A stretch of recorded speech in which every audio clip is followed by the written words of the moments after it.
KSJE. This program is supported by San Juan Health Partners Urology, providing a wide range of personalized services for the whole family, including children. Our caring professionals are dedicated to helping meet your urology health needs with skill, experience, and service you need.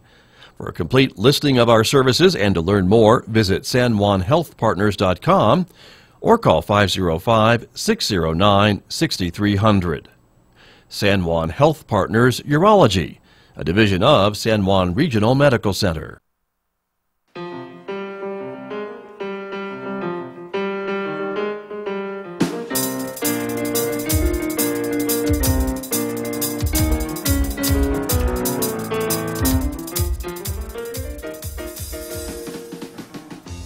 Ten minutes past 8 o'clock. It's Friday morning, October the 19th. Good morning, everyone.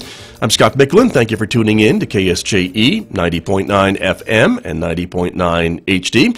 Special good morning to folks who are watching the broadcast this morning on the KSJE Facebook page and YouTube channel. This is from our new visual radio studio here at San Juan College, made possible because of San Juan College, of course, and listeners just like you. If you'd like to see how you can support KSJE, we hope you will do that. Just go to our website, ksje.com/support. Many options available to you there to support the work that we're doing here at KSJE.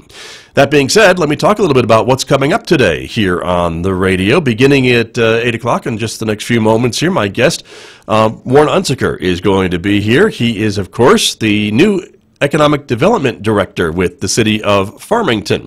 Economic development, of course, is in his veins. He just recently was, of course, Executive Director of Four Corners Economic Development, but the city has hired him on as their first Economic Development Director, and we'll find out what that means for the region coming up in just a few moments here on KSJE. Later on at 9 o'clock, Mick Hess will be here roving with the arts, playing music from Sibelius. Today we'll hear Symphony No. 5 on Roving with the Arts, today at 9 on KSJE.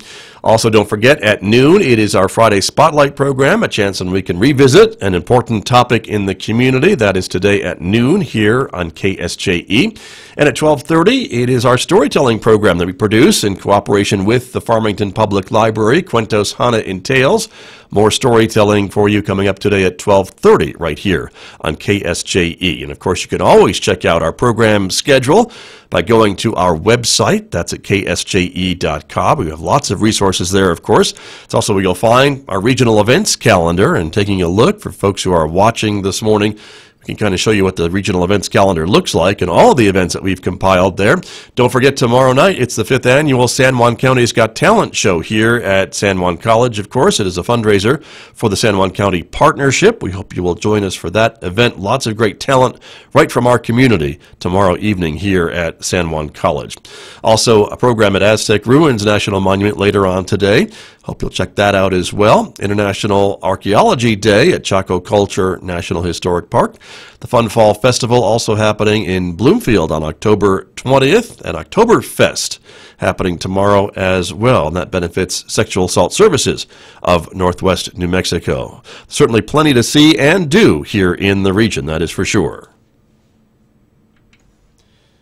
Joining me here in the studio is the Director of Four Corners Economic Development. Warren Unsicker is here in our visual radio studio. Mr. Unsicker, good morning. Welcome back to KSJE. Pleasure, and good to be in living color here. You are in living color, yes, exactly. So we welcome our viewers who are watching us this morning on Facebook and on YouTube. And you have been in the news recently, and in a good way. Yeah, a little bit. Yeah. So congratulations. Well, thank you. Yeah, I know. You are the new, to be appointed or to be hired Economic Development Director for the city of Farmington. Correct. Yeah, I'm looking forward to serving the city of Farmington in a new capacity, and exciting opportunity to continue what I already do to a certain degree, but just in a little bit different lights. Right, and that's why I wanted to bring you on and talk a little bit about the transition and, Sure. the changes and what this means for the city of Farmington, because this is the first time, at least in recent memory, Right. that the city has had a Director of Economic Development. Correct. Yeah, and they're creating departments left and right. I know Right. Corey Styron has just taken over the ORI initiative, and so new department. a new department altogether. Yeah, and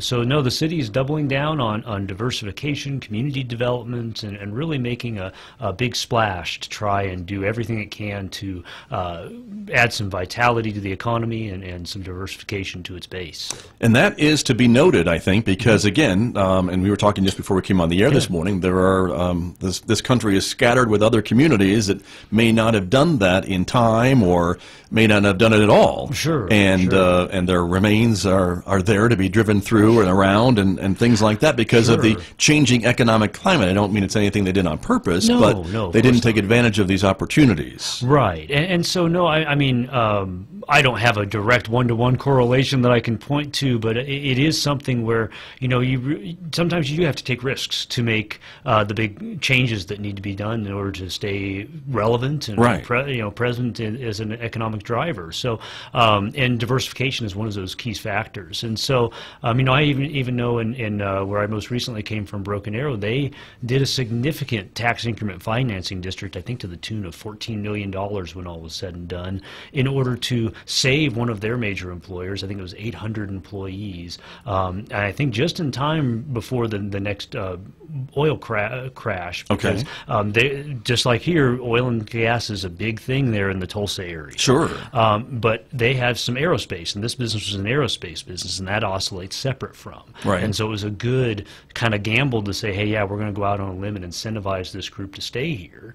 And then at the same time, they also revitalized their downtown, which, for lack of a better word, was kind of on the way out due to the changes in the economy and the way that retail had shifted. In empty stores, things like that. Yeah, empty stores, and it was a pass-through at that point to get to other places. And so now they invested, similar to what Farmington's about to do, about $5 million in a streetscape renovation. And it's now resulted in $50, $60, $100 million in private investment. It's going up by the day. They just announced a new mixed-use development that will be 3 stories with apartments, offices, and retail, and all kinds of things. And likewise, they've had 40, 50 new businesses join over the past 4 or 5 years.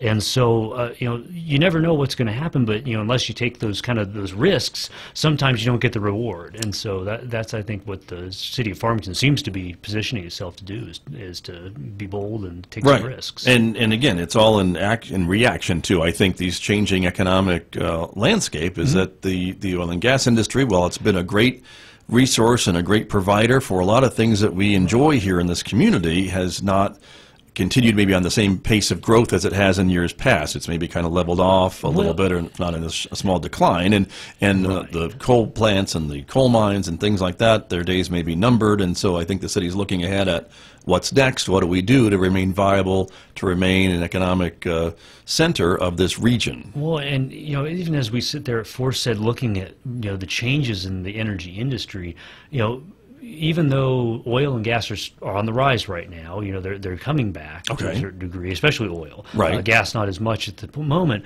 but the way in which it's done has changed so significantly, even in the past 5 or 10 years, that it takes far less people to do the same amount of work. It takes far less wells to pull up the same amount of gas. They can do horizontal drilling and send numerous pipelines out from one well, whereas they used to have several. Right. And so those shifts in technology have, even more so even than just the decline itself, have changed the way that energy sector looks. I see. And likewise, just us here in this area, we've seen consolidations and acquisitions that just have changed the landscape as well. So, I mean, all of those things combined have just kind of snowballed on themselves into a different landscape altogether in terms of the economy. Right. And when we look at the economy of a community, and I'm not an economist by any stretch of the means, but it is a lot of these different industries all working together to create that diversified economy that keeps things moving, even in times of economic decline or recession or what have you. And in our community, we've seen a lot of highs and lows because of that cyclical nature of the energy and extractive industries. Very much so. And so it's finding that stable base to underlie that industry sector with, to allow it to continue to do what it's going to do, but likewise to keep the community to a degree whole when that happens and how that happens. And so that's where we look at new opportunities. Forsyth has several targets that we've been focused on, and we doubled down with the city on the ORI initiative and the outdoor recreation piece. We've been looking at active retiree Right. attraction, and we've been in talks with developers that might be interested in building, retirement development type operations, and likewise looking at agriculture, kind of going back to our roots to a certain degree from an agricultural perspective. Sure, right. And so, those kinds of things all are things that oscillate either separate from or are completely disconnected from the energy markets. Right. And that's really what we're trying to look at, is what can kind of rise all boats when the energy market jostles. Right. The price of oil doesn't affect my apple tree. Right. Precisely. Hopefully. Well, but actually, in some ways, it could benefit because the cost of oil means lower distribution and transportation costs. Cheaper to get my apples to market. Exactly. So, Yeah. I mean, there's those little things. Same with aerospace. That's another one where, fuel prices are down, Right. they're up because they can ship things and fly cheaper at that Right. point. And Very people true. travel more. That's true. And that tourism, again, too. There you are. Another part of the wheel, I guess, another spoke in the wheel of the diversified economy. Yeah, that absolutely. you have been working on. And so for a lot of folks, they may be concerned about the future of Forsaid with you Sure. leaving that spot to move over. It's not going to merge with the city. It will still be two different entities. And the city made it very clear, even when they were passing this tax, that they're not divesting from or moving away from Forsaid, but they are investing in their own management of their own economic development initiatives internally, but also still continuing that partnership with Forsaid. And so, right, because they're one of your bigger financial backers at Forsaid, correct? Yeah, they are a big part of the process and a big partner in economic development. Right. But no, Forsaid will still continue on, and they'll be seeking interim director for the time being. But that's something that continues to be a vital part, I think, of the economic development landscape of the region. So right. I think that it's continuing to have impact, and a lot of projects that are going to continue in my absence, and maybe even in tandem with what I'm doing at the city. So I mean, there's lots of opportunities there. Certainly. And of course, the outdoor rec is a big piece of that. And I just got back from a meeting this morning on a new event that they're hosting in partnership with the city and the CVB and Forsaid and the college and various different other entities called the Ori Base Camp. Okay. And it's a 2-day event on how to start an outdoor business and how to build that industry in the community. And you'll have Nice. people from the BLM and permitting and licensing. You'll have people that are already in business and outdoor recreation businesses to talk about how they got into the business and how they can grew and bolstered their business, and likewise do some introductions to what we have to offer here. Because Right. really,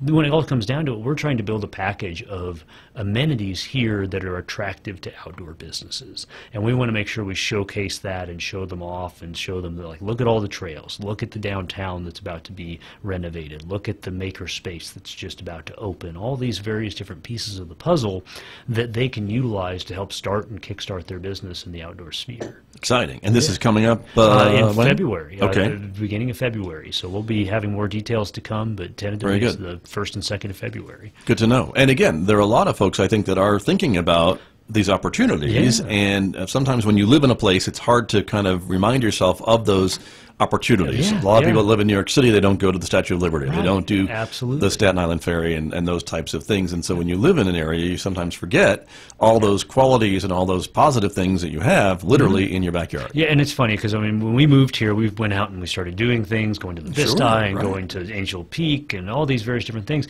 And we tell people about it, and they're like, oh, yeah, I've been meaning to do that. They're like, well, how long have you lived here? Oh, 20 years. It's just like, oh, okay. Right, It's right. just those little things. I'll be perfectly guilty of that in Alaska. I spent a lot of time in the middle of Anchorage, and I could have been going out into the bush and hunting and Right. doing big fishing. Those trips. Alaska things that we hear about. But I went to the mall like everybody else and saw movies, and it's Right. just it's you get into a routine, and that's what you know. Sure.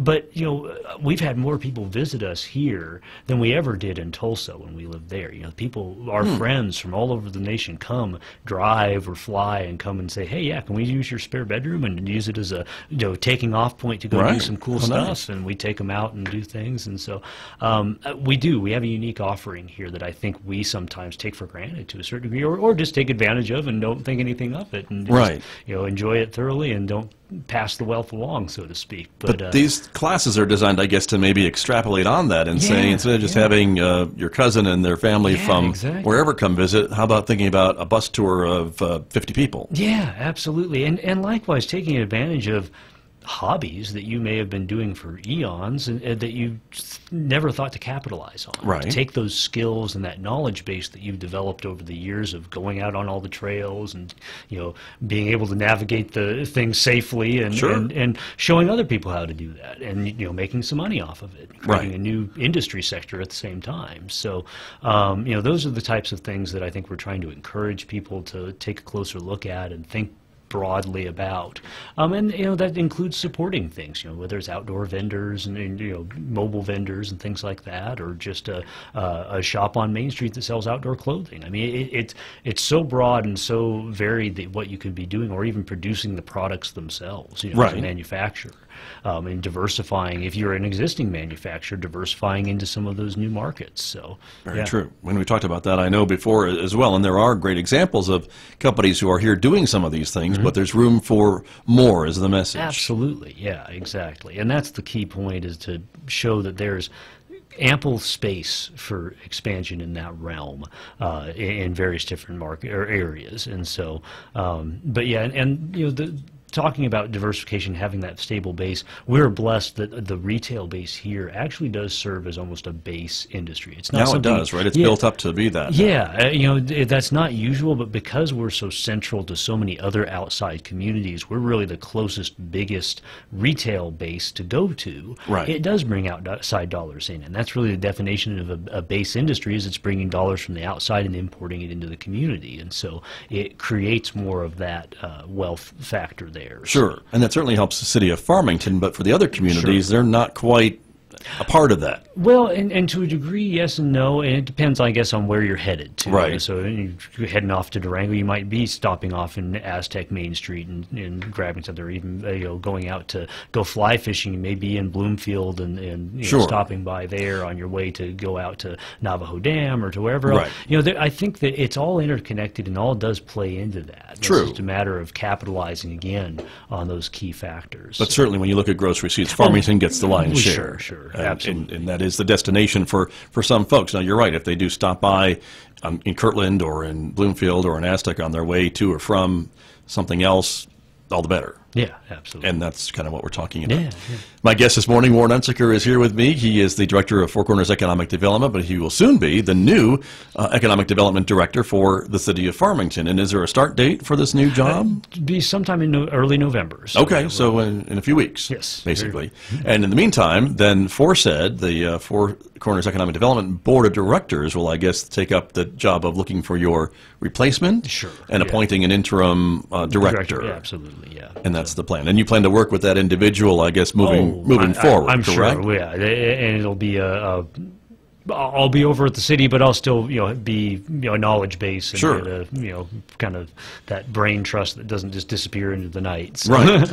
And one of the things, I guess, that the city probably saw, obviously, was that your familiarity with the market, with all the projects that you've been working on. It kind of made it maybe an easy decision for them to offer you the position or slide you in over at this office at City Hall. I'm sure that wasn't lost on them to a certain degree. You know, that does make it to where the ramp time is far shorter in terms of learning the landscape, learning the priorities and the needs of the community to be effective. So. Right.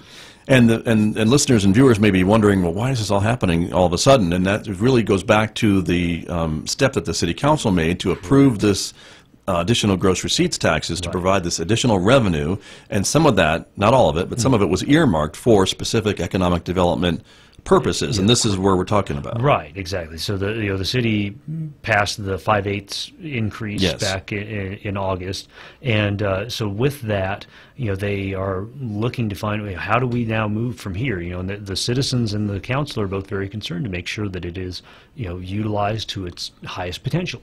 And that is absolutely prudent and wise of them to want to do that. And so we want to make sure that those funds are allocated in a way that creates a return on investment for the community. And that's really what it comes down to. And I've had experience in the past with managing incentive funds and programs for attracting businesses that have shown success. Again, most recently in Broken Arrow we had a tax increment financing district that we utilized to attract specific developments downtown, and there was various different things. There were clawbacks to them. There were benchmarks they had to meet to even get the funds. So it wasn't like you just gave them a blank check. They had to perform to accomplish getting those. We want you to generate X number of jobs in the first 3 years, or something like that. Yeah, Is that what you're talking about? like I'm building a $5 million building. Once you have the building constructed, you get X dollars. Right. Once you have your occupancy permit and are actually in business, you get